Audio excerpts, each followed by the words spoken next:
Hello hello hello hello Moli Moli Moli আমি তোমার সামনে বসে কথা বলতে চাই। শোনো, সব প্রবলেম সলভ হয়ে গেছে। আমি বাপিকে রাজি করিয়েছি যেন খুব তাড়াতাড়ি আমাদের বিয়েটা হয়ে যায়। আর শোনো, আমরা কিন্তু সুইজারল্যান্ডে হানিমুন করতে যাব। তার মানে ওরা আমাদের সন্তানকে মেনে নিয়েছেন, ওদের ভবিষ্যৎ বংশধরকে? এটা তুমি কি বলছো মলি? বাপিকে আমি এসব কথা কোন মুখে বলবো? না মানে বলছিলাম যে তুমি যদি ইয়ে তুমি যদি অ্যাবর্শনটা করিয়ে নিতে। আর যদি না করাই? তাহলে কি হবে জানি না। আমি তো ভেবেছিলাম এই অবস্থায় বাকি সব মেয়েরা যা করে তুমিও তাই করবে।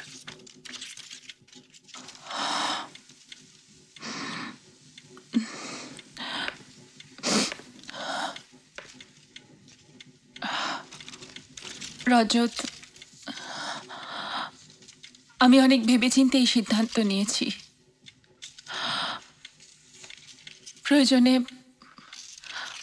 আমার সন্তানের জন্য আমি সব কিছু ত্যাগ করতে পারি, কিন্তু কোনো কিছুর বিনিময়ে আমি ওকে হারাতে পারবো না। তার মানে তুমি আমার সঙ্গে সম্পর্ক রাখতে চাও না? রাখতে চাই, কিন্তু অ্যাবর্শনের বিনিময় নয়। তুমি খুব সেন্টিমেন্টাল হয়ে যাচ্ছ মলি। তুমি যদি একটু প্র্যাকটিক্যাল ওয়েতে ভাবতে তাহলে বুঝতে একটা অবৈধ সন্তানকে নিয়ে এই সমাজে বাঁচা যায় না মলি। রজত, আমার সন্তান অবৈধ নয়। আমি যা করেছি তার দায়িত্ব নিতে পারবো বলেই করেছি। তোমার উপর নির্ভর করে নয়। হ্যালো হ্যালো হ্যালো হ্যালো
কি রে, লুকিয়ে এসেছিস?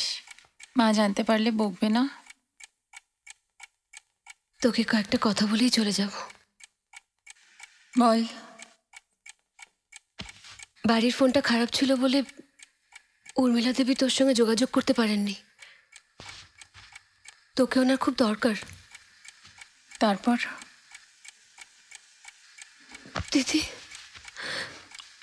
আমার খুব ভয় করছে রে দিদি। ভয় করলে ভয়, না করলে কিছুই নয়।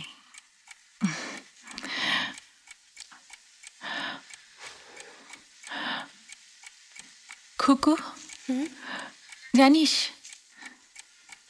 এখানে কে এসেছে? কি করে বলবো? আমি কি জ্যোতিষী? আমি জানি। কে রে দিদি?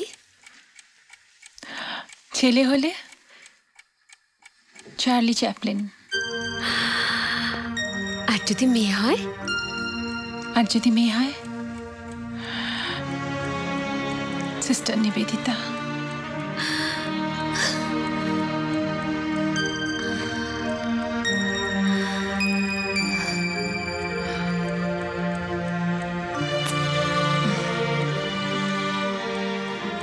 তাহলে চ্যাপলিন না নিবেদিতা।